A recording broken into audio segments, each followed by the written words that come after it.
Welcome in to another episode of the Junkyard Dawgcast. I am your host, Benjamin Wolk. As always, with these post-game shows, joined by Kipp Adams. We're in Mercedes-Benz Stadium for the second week in a row, and for the second week in a row, we are doing a Georgia wins the football game show.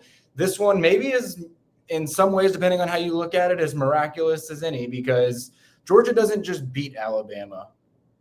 Georgia dominates Alabama. I sat up here two and a half months ago, not here specifically, but the Georgia press box, after the Georgia-Alabama game in Athens, and I said, this is just the type of show we have to expect to do when we are talking about Georgia-Alabama games. It doesn't matter how good the teams are. It doesn't matter how good the teams are playing. It doesn't matter what goes on during the course of the game. Some way, somehow, Alabama will find a way. And that could not have been further from the truth. This evening in Mercedes-Benz Stadium, Georgia exercises some demons, 28-7 over Alabama on a night when, look, without a couple of untimely penalties, I don't know that Alabama scores a point in this football game. We have a lot to get into to break down as it relates to this game. But Kipp, just generally speaking, how should we feel about what we just witnessed in an Alabama-Georgia game where Georgia was completely the dominant side? I guess it's an insult to say you should feel shocked because nobody expected this type of dominant performance. And you're right. I think almost all of the remaining demons, whichever ones are left for Georgia, are Alabama-based demons. And short of getting Saban to unretire, this is as good as it gets for Georgia fans. I mean, what you saw on the field, even, going up 14-0 at half, 21 points, there was still that part where you're thinking, we've seen Alabama do crazy things before, but now when you look back over it, that was never ever in danger of happening. I mean, Georgia had a double-digit lead for almost 40 minutes of this football game. And this is outside of, that game in Indianapolis, this is the most enjoyable game you've ever had against Alabama. And it was one that you should have enjoyed throughout the game because this was as close as it gets to like the Georgia defense that you saw during your back-to-back championship run. I mean, that's what they looked like out there. And to do it against Alabama, that just adds to how special this performance was.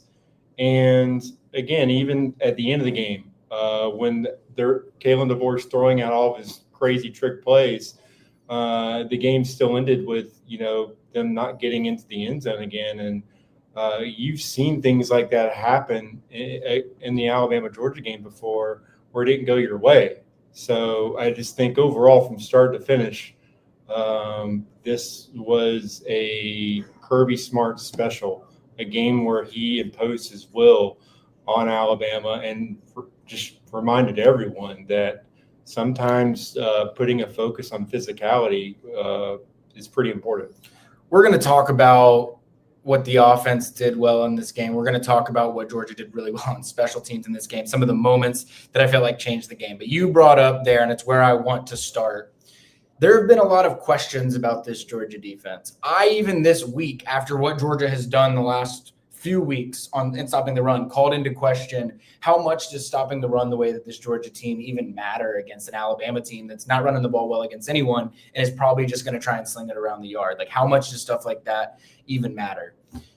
I bring up all that to say because I want to go through the drive chart of what this Georgia defense did in this game. And it was truly, I don't know if Glenn Schumann could have painted a more beautiful picture than he did in this one. First possession of the game, 3 plays, 7 yards, punt. 4 plays, 13 yards, punt. 6 plays, 30 yards, deflected interception by KJ Bolden into the hands of Dalen Everett, returned across the 50. 4 plays, 13 yards, punt. 3 plays, 8 yards, punt. Kneeled it out into halftime. 3 plays, -8 yards, punt. 3 plays, 7 yards, punt. 3 plays, 8 yards, punt. Then there was the 9-play, 91-yard touchdown drive, which was helped by three, I would say, relatively ridiculous things. You had the big sack that would have forced a huge 3rd and long. DeMello Jones ends up getting a personal foul right after that. You have the deflected pass that lands in the tight end's arms that picks up a first down. They end up getting 20 yards out of it. And then DeMello Jones kind of gets undercut on the underthrown ball by Ty Simpson and gets another 15-yard penalty. Were it not for those 3 plays, I don't think we're necessarily looking at a game where Alabama had any points in this one. But even after that, things maybe got a little bit tight. Georgia's only up 21-7. Georgia turns Alabama over on downs, 4 plays, 8 yards, and then they turn them over on downs again on its final possession of the game. Punt, interception, punt, halftime, punt, touchdown, turnover on downs. Kit, I think that really tells the tale, but this was Glenn Schumann's magnum opus as far as I'm concerned. Yeah, I think you are a couple penalties away from potentially saying you've shut Alabama out for 6 quarters in a row. I mean, they did for, again, 5 quarters in a row there, and it was one of the most impressive defensive performances we've seen.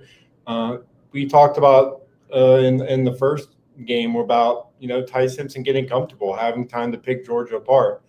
Ty Simpson was not comfortable at any point in this football game. That was something that we have talked about all season. There's 2 things going on here. You're watching a Georgia defense, gain more experience, and we said that they're going to be playing better football late in the season. But the pass rush, Glenn Schumann was dialing up blitzes when they brought in Ja'Cory Thomas, just the exotic looks, different looks, perfectly timed pressures, and utilizing your entire roster. I mean, like Zayden Walker tracking down Ty Simpson. It's just using all that young team speed to make sure that when Ty Simpson's best performances come when he has 4 or 5 seconds in that pocket to pick you apart. He wasn't getting that, and it took away, their entire offense. And we did know, like, Cam Miller being out was going to take out a big part of their pass pro and what they're trying to do offensively.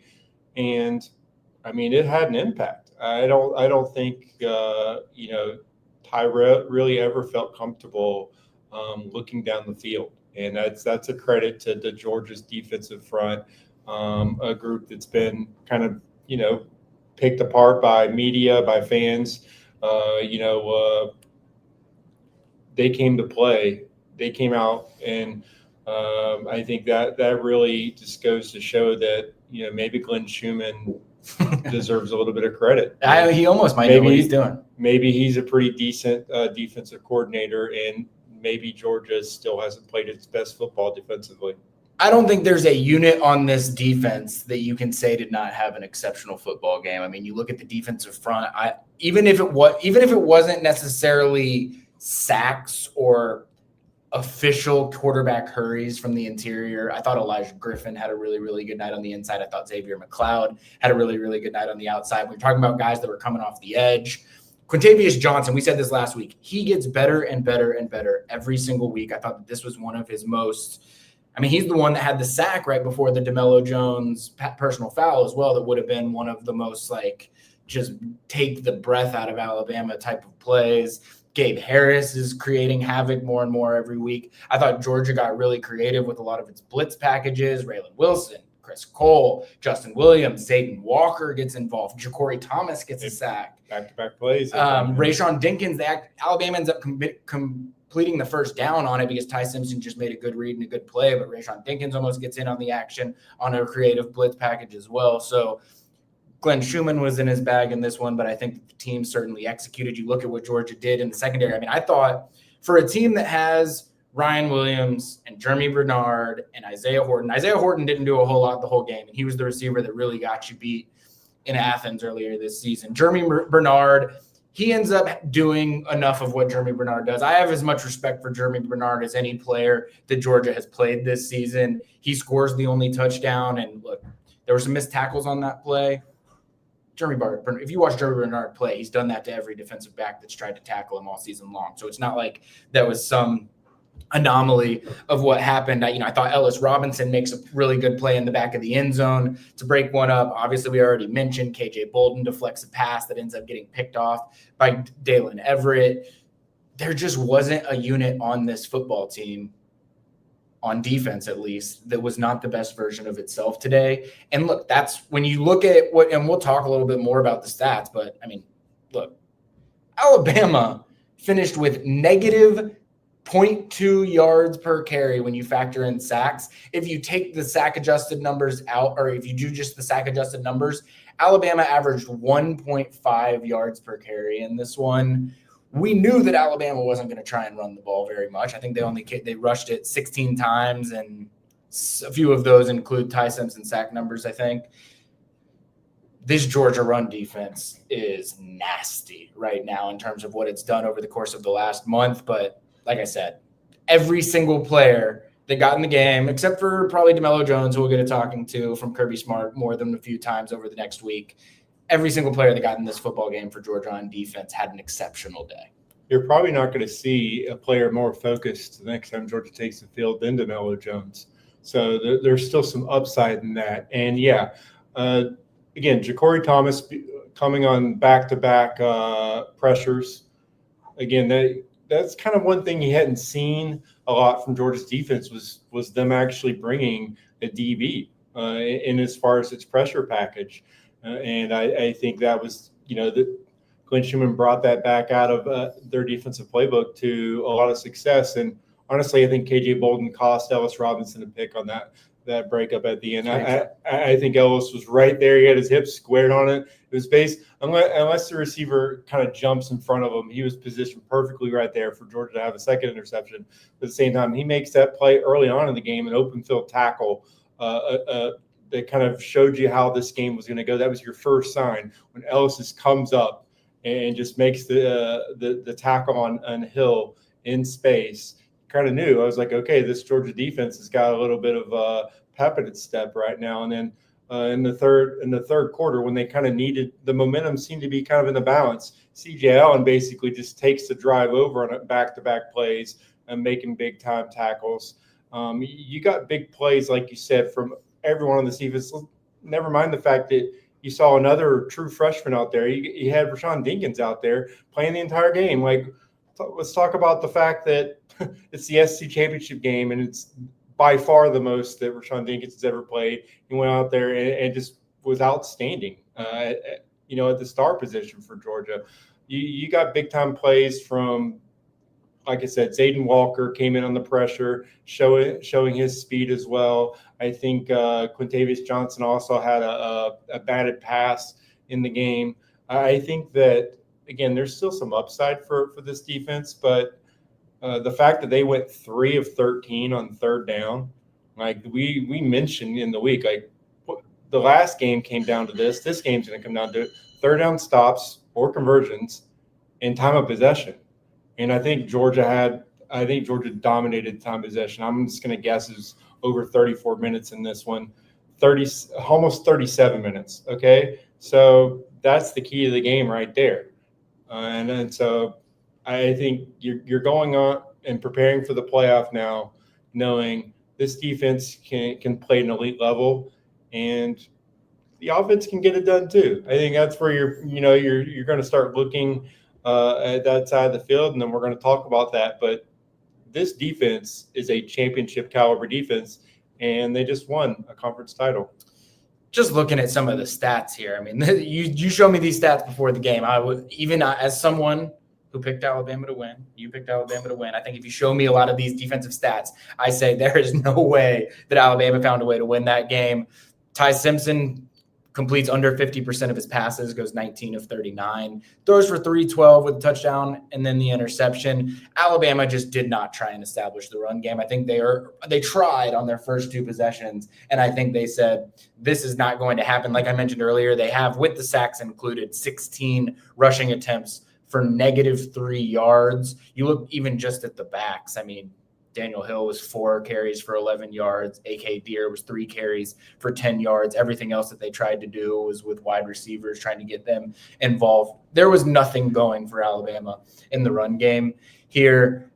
I mean, We know that the third down conversion rate in that first matchup was just the thorn in Georgia's side. Alabama goes 3 of 13 on third down, 1 of 3 on fourth down. So that's 4 of 16 on the 2 money downs. I mean, Georgia completely dominated.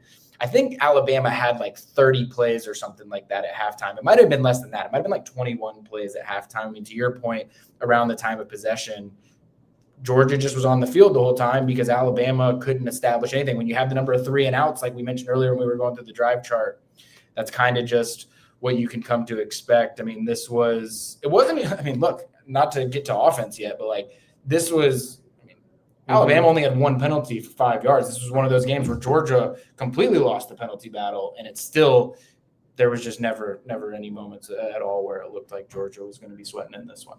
Yeah, Alabama seems to always play its cleanest football in Mercedes-Benz miraculously every single time. That's why they've never lost in this building before tonight. But at the same time, I think until that we had that penalty-laden drive, they also did not get past the 40 Georgia's 40-yard line at that point. So there were points left on the field for Georgia on both sides of the ball, and this should have been a shutout. It very well could have been a shutout. We don't know how aggressive they would have been had they, not had that extended drive. But also at the same time, like there were points left on the field for Georgia offensively due to penalties and some play calling to end the first half as well that still provides upside for Georgia in a game where you beat Alabama by 3 touchdowns. Georgia, I think, can still there's still better football to be played. And we've talked about defense. We're going to talk about offense, but we are doing ourselves a disservice by not pointing out that, I think the first momentum changing play. Oh yeah, we'll get there. Special teams, we'll get there. I want to save that because that was that moment. That was the moment. And so let's talk about the offense real quick, and then we'll sort of talk about some of the moments, because I think there were, even though it was a 28-7 game, even though Georgia wins by 3 touchdowns, he never really sweated. There still were a couple of moments throughout the game where if those things don't happen, it probably feels a heck of a lot different. So I do want to talk about those. But let's get to the offense, because I know I do my rapid report cards post game. I don't know what you would have graded the offense in this one, but the way I saw it, I get it. You look statistically, they didn't even get 300 yards of total offense. Granted, they did get to 300 yards of total offense, and then they kneeled it out. So they actually, had the 300 and then went down below it. But, Gunner was 77% completions. He only has 156 yards, but he has 3 touchdowns, no interceptions. You look at the run game, nobody dominates the run game, but Georgia rushes for 141 yards. Nate Frazier averages about 4 yards per carry. You got Dylan Bell involved. Chauncey Bowens has the big run late. You look at the receivers, obviously Zachariah Branch. He's had some crazy moments in this season. I think the one that he had on the 3rd and 10 after Georgia gets the ball with 12 yards to go or whatever to score, to redirect and make some guys miss. I think it was his most impressive one yet. But despite that, even though it wasn't the prettiest stat sheet, what I felt in this game was that every time that Georgia needed to capitalize on offense, it capitalized on offense. And what I mean by that is Alabama throws an interception, Georgia scores a touchdown. Georgia blocks the punt, which we'll talk about a little bit more. Georgia scores a touchdown. Alabama goes for it on 4th down deep inside their own territory late in the game, and you need to ice that game out, and Georgia scores a touchdown. It just felt to me, even the Nate Frazier, easy sort of walk-in run as well to help add to the momentum, taking a 3-touchdown lead. It wasn't the prettiest offensive football game, but when Georgia needed it, you take advantage of Alabama mistakes. Alabama doesn't make mistakes in this rivalry, hardly ever, and they made some tonight. And while the offense wasn't perfect, any time that the offense had the chance to take advantage of Alabama's mistakes, they took complete advantage of Alabama's mistakes. So I gave them an A- grade on offense in this one, which I know people are going to say, that's too high, Gunner. They wouldn't throw the ball down the field with Gunner. I don't care. You just beat Alabama by 21 points. You scored a full touchdown more than you scored at home earlier this season. every time that you had a chance to make Alabama regret a mistake that they made, you did it. And for that reason, I think that the offense deserves a lot more credit for what they did in this game than what they're going to get. Because if you settle for some field goals in those spots where they did not, it completely changes the scoreboard look and feel of this game. I don't know if Alabama offensively would have had it enough today for it to matter, but this one just put it out of reach entirely. Yeah, and you mentioned Georgia taking advantage of, momentum changes in the game. They also took advantage of the fact that, that going into halftime, it was Georgia, missed an opportunity to go up 3 scores. Alabama gets the ball to start the second half. They go 3 and out, and then Georgia scores on the next possession. And at that point, the air went out in the stadium on the Alabama side. That was when you kind of knew, this is probably going to be tough sledding for Alabama to make this a football game.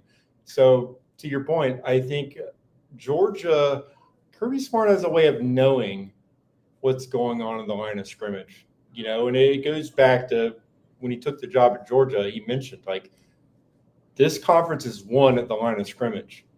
What I'm going to focus on at Georgia is winning in the trenches. And so, give credit to Kirby. He probably knows early on in the game how his team is doing on both sides of the ball in the trenches. And I think that's what happened in this game. Kirby saw the battles being won by his players. And immediately when he sees that happening, the playbook might not change, but the emphasis becomes we cannot give them extra possessions. We cannot give them extra chances to pull off those kind of trick plays they tried at the end of the game. Which very cool play, by the way. Jeremy Bernard, so cool. It was one of the most aggressive hook and ladder plays I've ever seen. It was across the field. It wasn't forward. It was, that's when, you could tell they practiced that one, and the fact that they had to do it in a desperate moment kind of shows you where they were in that game. But he knows that not turning over the football is the most important thing you can do in the game when you're winning at the line of scrimmage. And I think that's what they did. And I think Gunnar Stockton, for his flaws as a downfield passer, and he is a perfect Kirby Smart quarterback for, I am going to embrace physicality, even at my, to his own detriment, but I am not giving them the football. I will not give the other team a chance to score points against my team. And he just locked Gunnar into that game plan and had him execute it. And, I'm sure Gunnar is probably covered in bruises right now. And he's going into that locker room as an SEC champion for the second time leading his team to an SEC title. And there is not a player on that team that has anything but complete respect for Gunnar Stockton and what he did out there in that football field, even though he didn't see, guys open down the field. So that leads me to giving the most credit possible to someone that a lot of people counted out and thought that he would be the difference in Georgia losing this game. Myself included, I questioned whether Georgia was going to be what they're going to be able to do at the line of scrimmage, running the ball and in pass protection, and that's Malachi Tolliver. Yes. You Drew Bobo out probably for the entire postseason is what we're expecting at this point. And then you insert a redshirt freshman in Malachi Tolliver, who's played some snaps. But this moment, you're Georgia's starting center. And yes, had a pretty big factor for me personally. I don't know about the rest of the Dogs 24/7 crew, but picking Alabama win because I thought this was going to be a game where Gunnar Stockton was kind of running for his life, but on the wrong side of the line of scrimmage, and that was not the case whatsoever. Malachi Tolliver, not only did he do a great job in pass protection, he was moving guys for Nate Frazier, for Chauncey Bowens.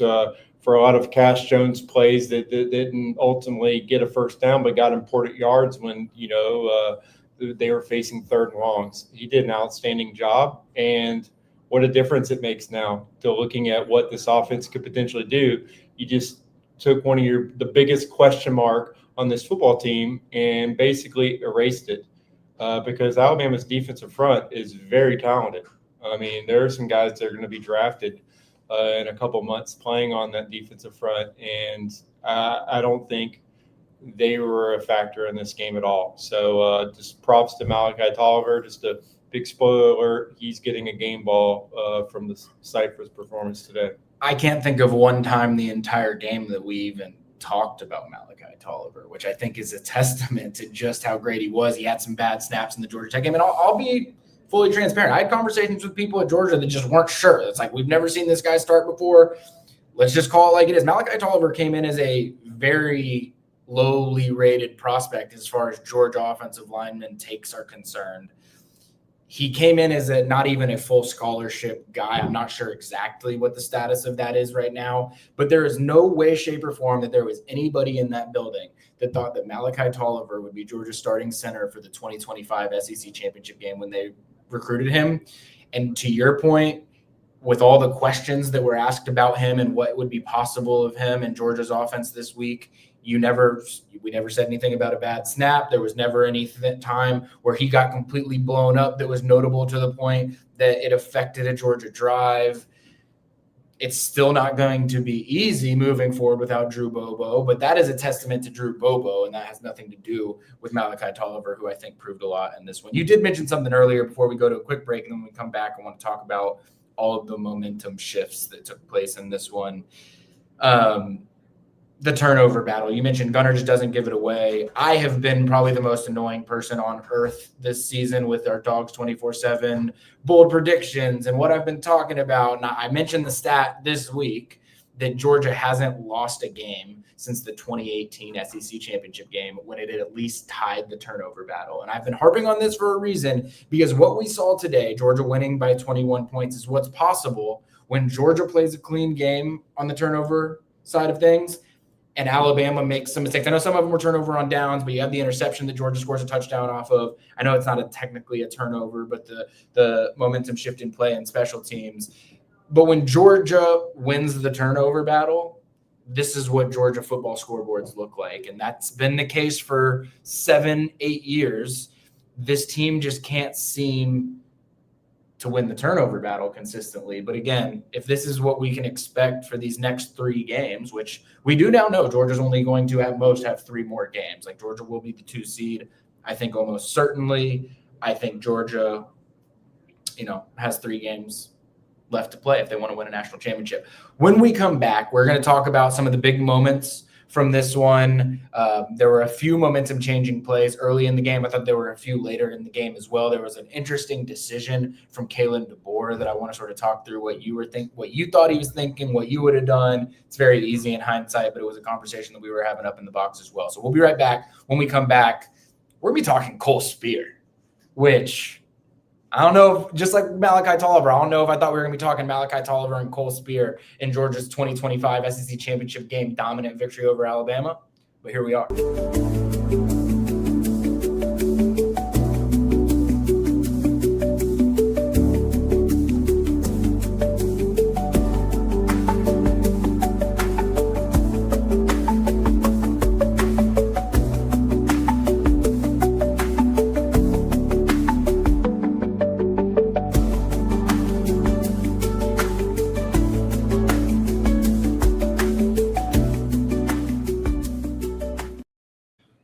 Kipp. We all knew we would be here one day talking about how Cole Speer completely changed the trajectory of Georgia's 2025 season, maybe changed the trajectory of how we talk about Georgia-Alabama games moving forward.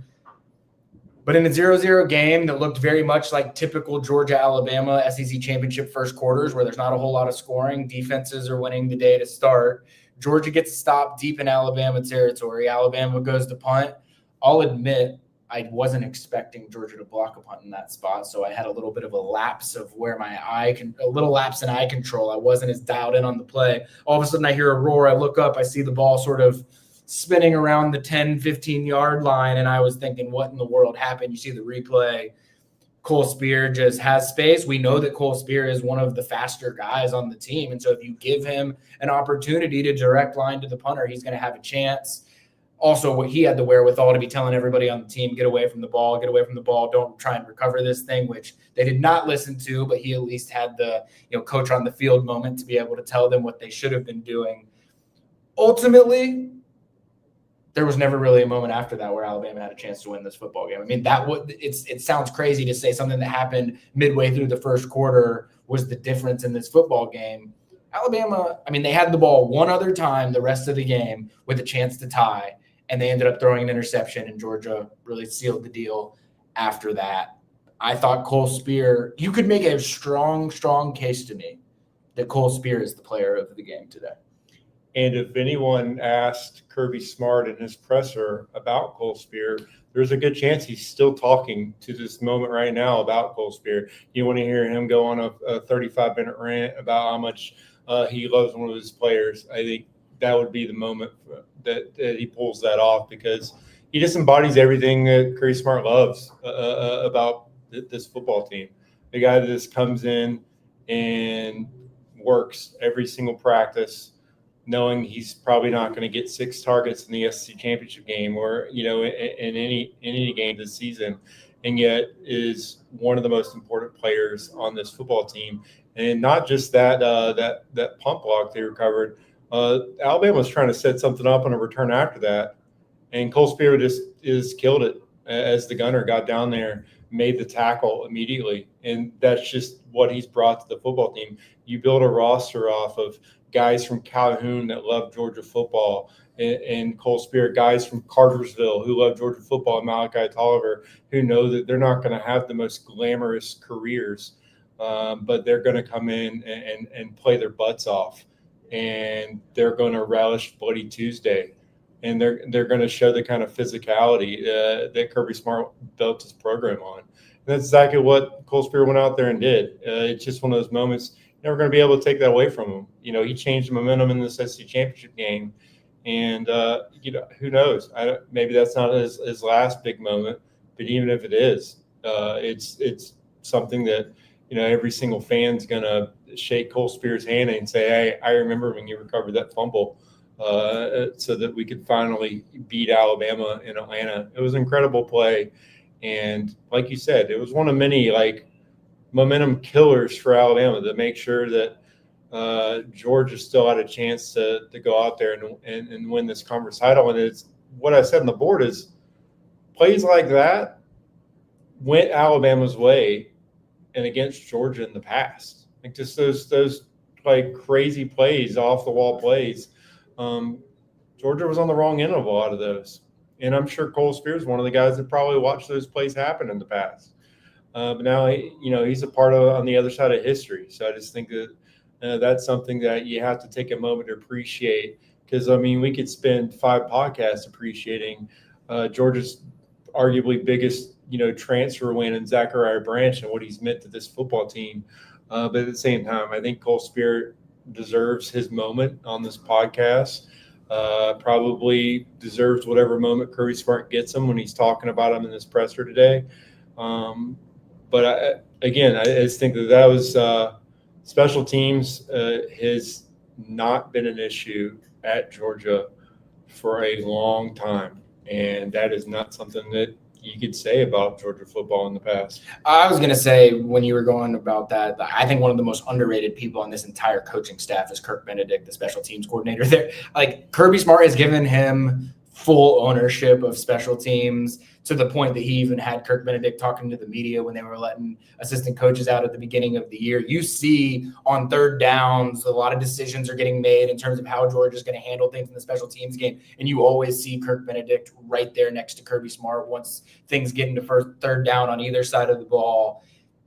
Every single facet of Georgia's special teams was great today.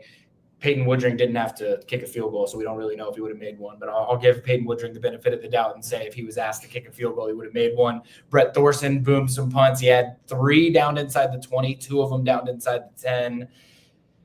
You have Zachariah Branch has the punt return back across midfield. That is a unit, a special teams unit, that you can just rest assured is going to be great. And I think that Georgia probably took it a little bit personally, their own doing. But when you give up a kick return touchdown in the Sugar Bowl last year, and that almost changes the course of your season, I think there's a lot to take away from that.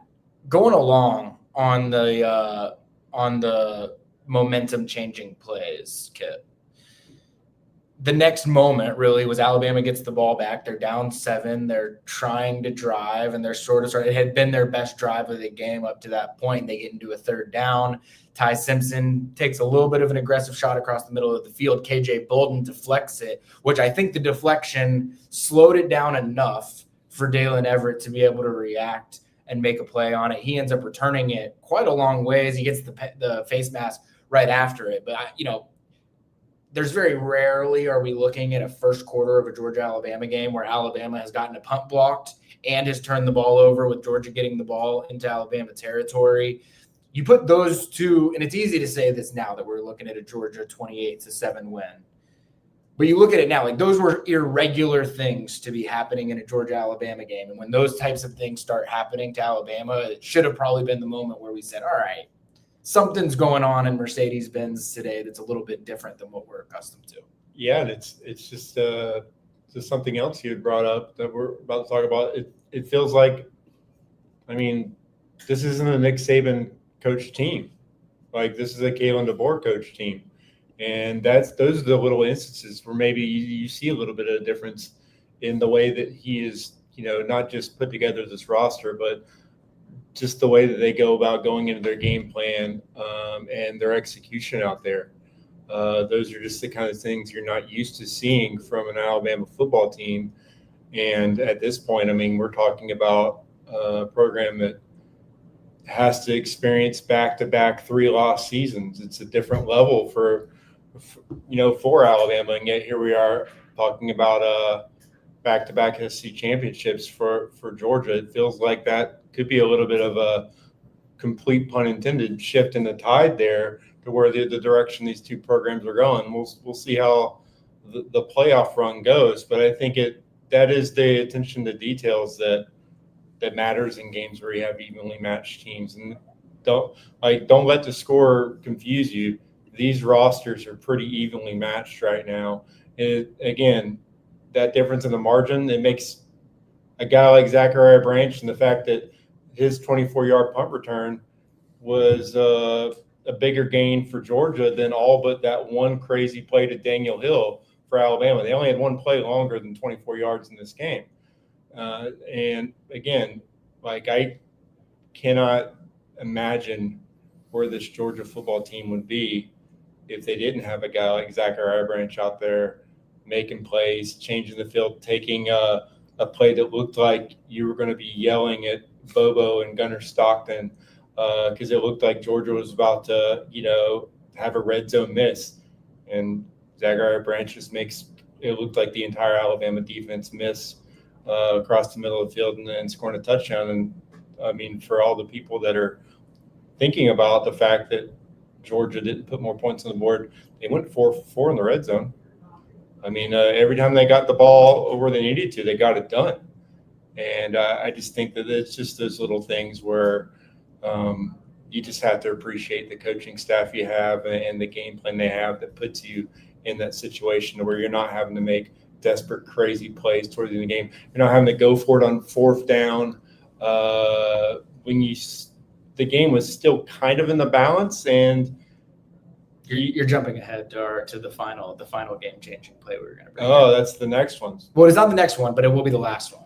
But it definitely was the last one. So, you know what? I just think that, again, just looking at those moments that we're talking about, momentum, I think that Zachariah Branch is making plays and getting his team.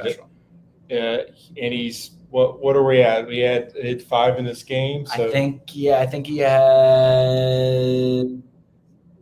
5. Yeah, so he's 3 from tying Brock and 4 away from passing Brock in receptions. And again, we didn't know what to expect when he came to Georgia, but the fact that he might touch the football, be the most utilized person in the passing game ever for Georgia, it's just kind of crazy to think. There were a few other moments. I mean, I know it didn't end up really having an impact on the game, but Georgia does try again, bring the punt team out, run the whole punt team off, bring the offense on, force an Alabama timeout. They ended up picking up the first down on the Josh McCray 4th and 1 run there. I think they ended up having to punt, so it didn't really end up mattering. I thought the Ja'Cory Thomas sack on Alabama's first possession of the second half, you just don't know. It's 14-0 coming out of that, or coming into at a halftime. You just don't really know, I don't think, what to expect for, like, if Alabama goes down the field, scores a touchdown, it probably feels a whole lot different. They get into a 3rd and mid type of situation, and Ja'Cory Thomas, one of those exotic blitzes that we were talking about in this game, just beautiful design and execution from Ja'Cory Thomas there. So, I thought that was a big time game changing play. But the one that you were just referencing, and the one that Jordan Hill made sure that he wanted us to talk about on this show, and he is now joining us after Kirby Smart and players.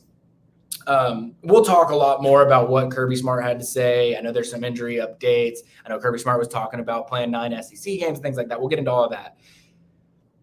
With about 8 minutes, just over 8 minutes left in the game, Alabama's down 2 touchdowns, 21-7.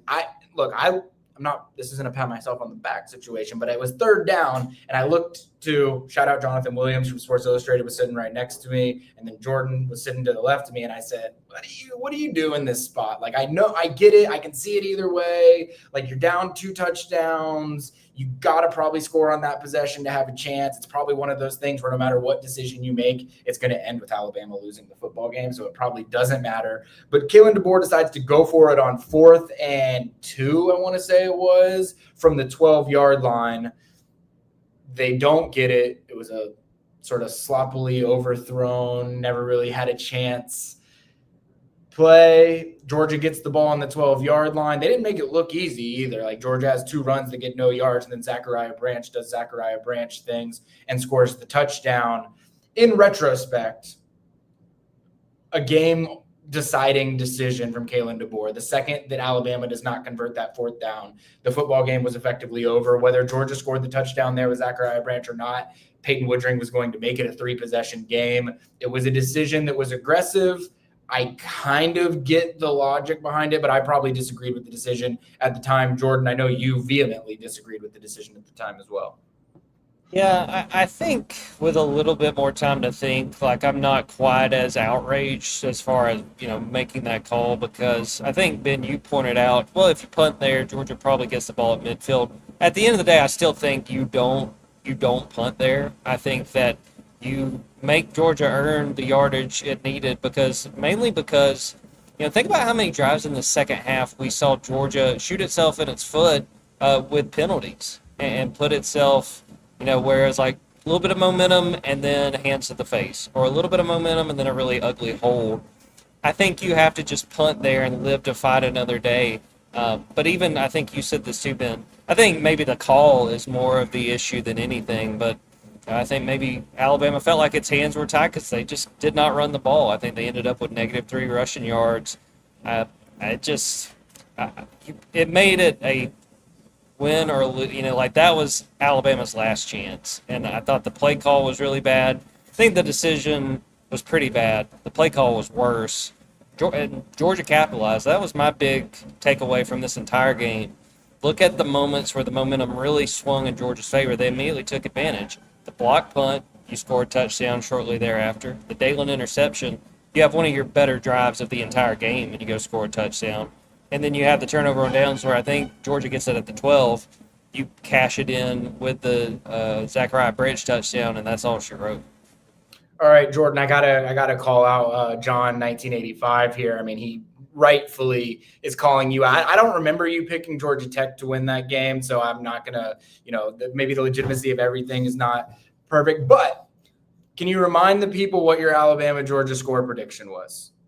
Yeah, I had Alabama 27-21. I will say this. There was a few weeks before the Tech game where I was like, I feel like Georgia's going to lose one more game, and I think it's Tech. Now, when we got to that week, I was like, I don't think – I had more data points with that Georgia Tech defense. So, John is technically right. I had said at one point that I thought Georgia Tech would beat them. But once we got to the week, I picked Georgia. But I picked Alabama, but I made the point that several of us made on the board leading up to this game, I had to see it.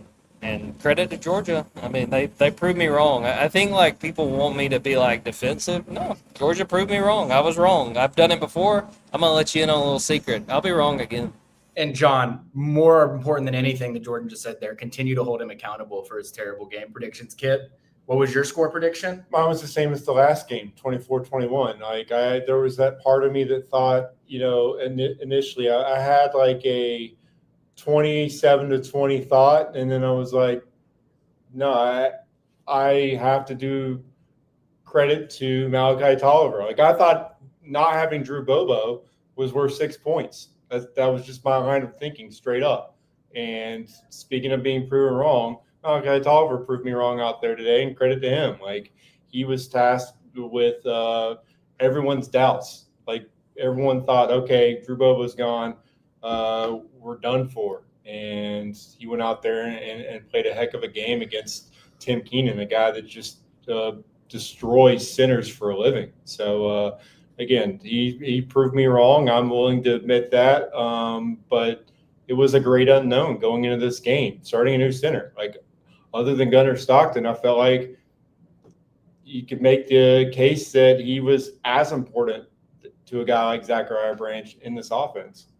You guys should both be ashamed of yourselves. I only picked Alabama to win by 1 point in this game, so I was by far the closest to picking the correct score of everybody on the Dogs 24/7 team. So you were less wrong than us, which, I mean, is pretty commendable. I would describe it as you were more wrong, and then we just don't describe what happened with me. But that's just how I would phrase it. That, you all can do whatever you want. Jordan, I will say you were just down with Kirby Smart. You were with players. I know that you've sent us a few updates because you weren't sure exactly whether you were going to join us or not. But I'm just going to leave the floor open to you. What all did you learn from Kirby Smart? And I'll just sort of let you go with it. Yeah, want to start with Kirby. He came out and basically took a question from our buddy Jeremy Johnson from On3 and was like, hey, I'm just going to take this as an opportunity to have a soapbox. And he talked about the concern of the SEC moving to a 9-game schedule. And he pointed out how beat up both of these teams were and factor in, hey, there's going to be another conference game before the teams even get to conference championship weekend. And he pointed out, which this point is one I want to talk about for a few minutes, and I like y'all's opinion, that this is another loss that may keep Alabama out of the playoff. And it's a loss that, you add in another conference game, that adds 8 more losses to the conference, which is what Kirby explained. And that's part of why I was kind of surprised when the SEC wound up saying, yep, we're going to 9 games. Because I had the revelation last year, the first year of having Texas and Oklahoma in the conference, it hit me during a radio hit where I was like, there's no way they're going to do this, because it was right after Ole Miss had lost to Florida and Alabama had lost to Oklahoma, and it was like, well, you just had those 2 teams knocked out. Why would you want another week of conference games that opens up that opportunity to knock more of your teams out of the playoff? At the end of the day, the SEC wants to get as many teams in because they'd love to see a championship with 2 SEC teams. They'd love to see a semifinal with 4 SEC teams. So he talked about the wear and tear part of it, and also the ramifications it's going to have on the playoff. Maybe Alabama still gets in. I haven't really made up my mind based off of this loss, but they're definitely in a worse position because they played this game. Before I get into some of the other stuff, Kirby, so what do y'all think? I'll start with you, Ben. Just that argument Kirby's making. Not only are we talking about, look, these teams are going to beat and bang with another SEC team during the season, but you're also talking about adding more losses to this conference, which wants to get as many teams in the playoff as possible. Yeah, I mean, I get where he's coming from. Sort of to his point, when people were asking him questions about, do you even want to play in the SEC championship game or do you not? Do you, if you don't want to get injured, you won't even practice the next week? It's at a certain point, the league decided they're going to 9 games. There's going to be 9 games. There's going to continue to be 9 games. He can complain about it. He can try and get his messaging out on it in advance before they run into issues in the future where they have more losses than they otherwise would because of the SEC championship or the SEC schedule. It's better for the fans. We're going to think about this SEC football season and how fun every single week seemed to be, we're going to get another week of those. I totally understand. And he is not wrong that there is going to be a Texas in the future or a Vanderbilt in the future or an Alabama in the future that is flirting with the playoff line. And because they played an extra SEC game, they're probably going to be left out because of it. That will make some folks mad. But the way I see it is the teams that didn't lose those games in the SEC would end up being at the top of the playoff. And they're going to be the representatives that you want trying to win a national championship for you anyway. So yes, it's imperfect. The whole thing that we're doing, this entire charade of a sport that we try and do, has its fair share of problems. And look, nothing's ever going to be perfect. Nobody's ever going to be perfectly happy, except for probably a Georgia fan right now. A Georgia fan's probably pretty perfectly happy. Yeah, we have still a very imperfect system trying to decide a national championship. We got a bunch of people who are as opaque as possible as what the process is. They go behind doors and they just decide who they want to be in this playoff. And we kind of saw it with the positioning of Notre Dame, ahead of Miami. You saw it with Alabama just moving up a spot before this week. It just seems like their criteria changes all the time. So the only way to not worry about that is to go out there and win. And I think Kirby's kind of playing both sides. 9 games you hate, but you love this SEC championship game. And your program they just did something that hasn't happened since 1982, technically, and it's never happened for Georgia as far as winning an actual SEC championship game back to back. I mean, there's something to be said about that. And then there's also the fact that everyone's playing today. Like, Ohio State's going to be they're going to be playing Indiana. They're playing right now. They're both going to be banged up, and they're 1-2.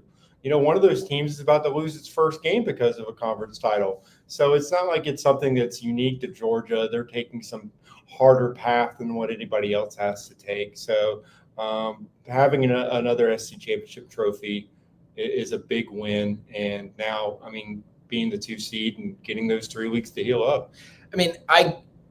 What irks me, and I get Kirby Smart has his role as Georgia's football coach to send whatever message that's important for the Georgia football program.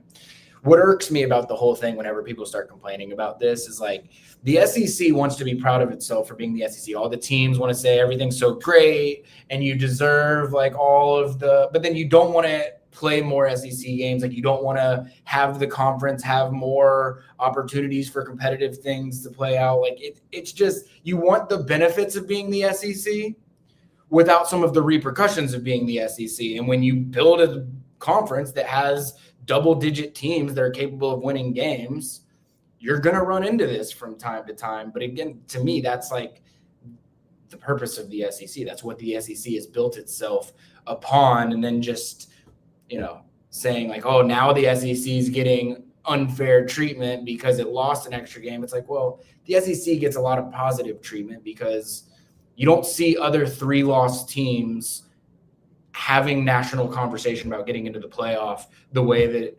Alabama did last year, the way that Texas is doing right now. They didn't get in, and that's probably the frustration that league coaches have with it. But the fact that you're even in the conversation with the records the way that they are is the benefit that SEC teams are getting. And like, that's just, it seems to not be enough for people in the league, which I know we're sitting here on a UGA podcast. We're supposed to be stumping for the conference or whatever. It's like, that's just not how I see the world.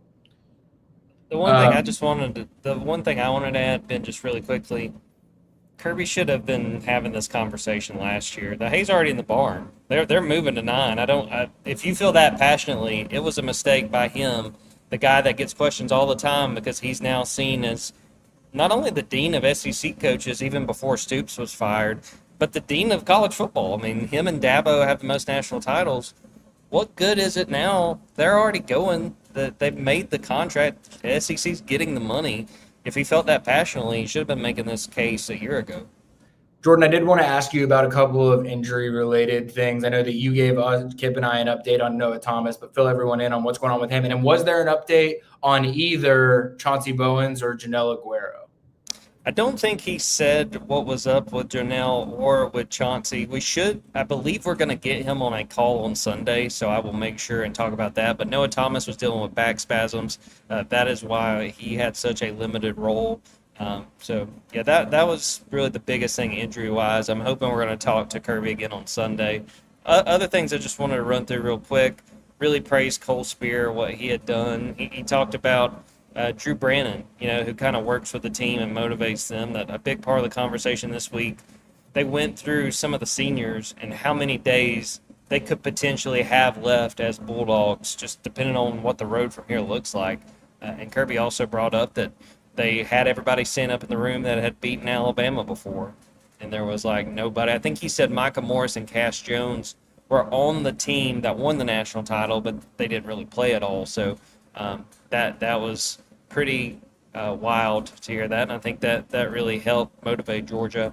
Dylan Bell said part of the conversation with Kirby this week was let it rip. That was the mentality, hey, don't worry about it being Alabama. Don't worry about it being an SEC title game. Just go out there and play football. And wasn't always the prettiest for Georgia, but, they got it done. They capitalized when the opportunities were there. And back-to-back SEC champions, it's hard to kind of pick apart. The way I try to look at these games now, guys, it's just win. I kind of see this as sort of the start of the playoff, even if the ramifications are different. Things they got to clean up, things they got to do better. But you won the game, and you won it by 3 scores. It's hard to argue with that. Do you know if we're going to do a show tomorrow, Jordan, after the playoff rankings and after you get Kirby? That is my plan as long as my fellow co-hosts are available. Yeah, I know. I'm down with that. The reason why I said I didn't want to spend too much time talking about playoff or what we think is going to happen next, because we're going to be talking about that in 24 hours anyway, so that's totally fine by me. I did want to give a quick score rundown of how things are going right now and how they've happened around the country. Do either of y'all have anything that you want to close out the day with before I do that? Yeah, I got one thought. Going into this weekend, you could have made a ton of money by predicting that Roderick Robinson would score as many points as Alabama in this SC championship game. He came into this game with 7 touches on the season. His last score, he scored twice before now. It was 2023 against UT Martin and then Ball State. Had not scored since those games. So shout out to Roderick Robinson for sticking with it, and now he could say he scored a touchdown in the SC championship game. It was just not the role he probably intended coming into this year, coming back from an injury, but he came back from a major injury. And again, like I said, he matched the Crimson Tide in scoring plays in the SC championship game. Was that a little try to prop up your Georgia drafted team that you picked earlier this season? Oh, don't forget I took Roger Robinson in the second round. It goes without saying that I'm going to get early votes and late votes count the same. Your Ellis Robinson pick, I think you took Ellis? I took the Mello. Okay. So I have to say, if we're I didn't bring up – I brought up both sides of the coin there, but I think Quintavious Johnson, Gabe Harris, we can keep propping up this team. But for now, let's focus on the fact that, again, Roderick Robinson, the running back depth chart guy's banged up. Came out there and caught that pass and found the end zone. What a moment for him. Jordan, give us your final word. I'm going to kind of give you guys a pop quiz. All right, what state was I love your pop quizzes, dude. Yeah, I like putting you guys on the spot. What state was the team that Georgia beat for its first SEC championship under Kirby Smart? What state was that school located in?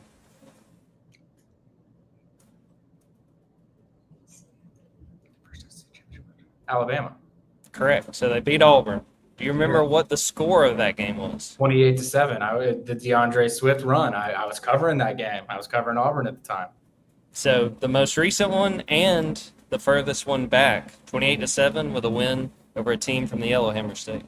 I like your pop quizzes when I know the answers to them, Jordan. I appreciate you for that. Just a quick rundown. Like I said, we're going to talk in less than 24 hours probably about where Georgia's slotted in the college football playoff, which I think is almost certainly going to be number 2 no matter what happens in the Big Ten championship game. I suppose there's a world where Indiana or Ohio State could stay ahead even with a loss, but I just don't see that happening with the SEC champion having beaten every single team on its schedule. So I think it's looking like Tulane and John Summerall, the future Florida coach, is going to get in the playoff. They beat North Texas last night, 34-21. James Madison wins 31-14 over Troy, which will make it very interesting between James Madison and if Duke should beat Virginia, which they are currently up 7-0 on Virginia. What do you do with James Madison versus the ACC champion?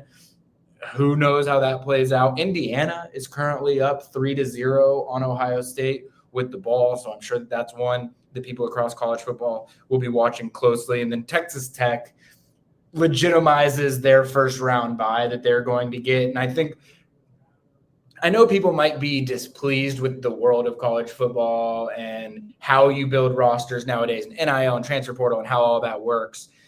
Nobody has made the most of it better than Texas Tech has. And I think that this season, I know the Georgia world has experienced, like Damian Guyton commits to Texas Tech, and you're saying, how do you end up there? And how do you lose a guy like that? And, he's only going for money or whatever. Like, Texas Tech realized a moment in time that they could take advantage of how this college football world was going to work and that they were uniquely resourced to be able to do that. And they have a legit football team on their hands, one of the best defenses in all of college football. And so very much, for the second time this season, last time I think it was 29-7 against BYU. This time they went 34-7 against BYU, and they will almost without question have a